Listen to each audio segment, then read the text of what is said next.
చక్కగా విశేషమైన కార్యక్రమంలో అక్కడ వాస్తు పురుషుడు ఆహ్వానం చేస్తారు. వారికి ధూపదీప నైవేద్యాలు సమర్పిస్తారు. ముందుగా యంత్రరాజ్యాలు పెడతారు. ఆ తదుపరి యంత్రరాజ్యం తర్వాత దాని మీద సమావేశాల మీద ఆధారపీఠం పెడతారు.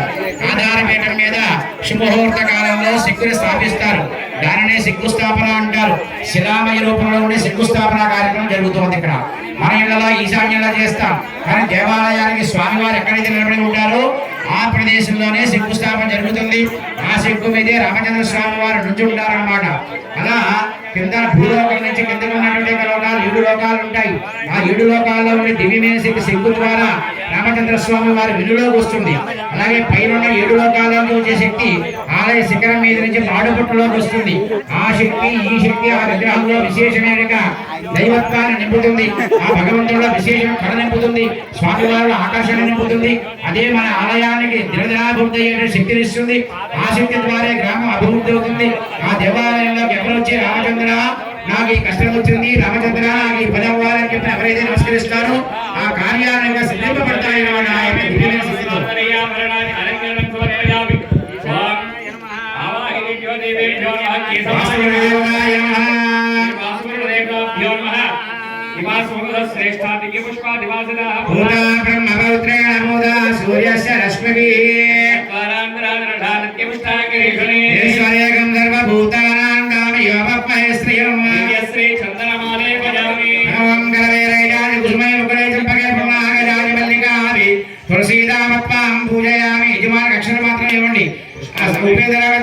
పూలక్షలు పూజ చేయండి.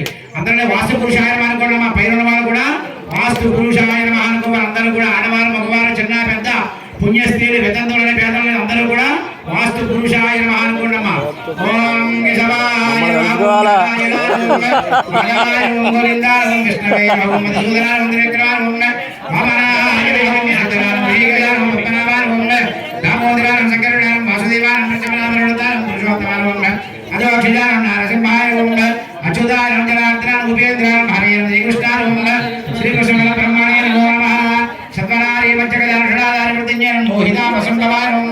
శుభ్రాయనము సూక్ష్మానం మాత్రానం నీరాజనమగ్నేయం నీరంగాధార నిత్యానందానం హరాయన ఓంపరాయన సర్వజ్ఞాన ప్రధానమందాయ రూపణ్యేన వాసుక్యం సర్వదేవ దారిపోతే దిగు లోపల దిగురా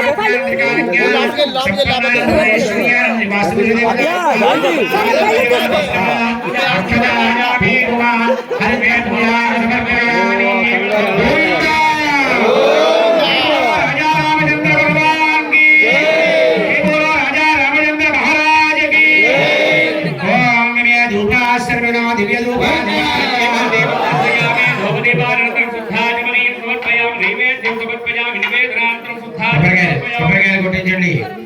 ఓం నైవేద్యం దదాతి ఓం వస్త్రాచంద్రవ్యాన్యం భగో దేవశ్రీవి దేవజాన ప్రచోదయాత్ సత్యం భక్తేన వరిష్యామి పుణ్యవస్త్రోణ వస్త్రవసి శ్రీ వాసుదేవ దేవతాయ ఆవాసమేభ్య దేవేభ్యో సర్వోపచారాన్ సమర్పయామి.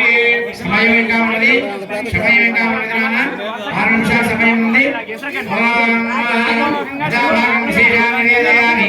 ఓం నమో నారాయణాయ ఓం నమో నారాయణాయ ఓం నమో భగవతే వాసుదేవాయ నమః. పానీయం సమర్పయామి, అగ్నిం సమర్పయామి, ఆచమనం సమర్పయామి, అంబూలాకం సమర్పయామి. ఆ పక్క ఈ పక్క ఉండాలి. అక్కడ ఎదురుగా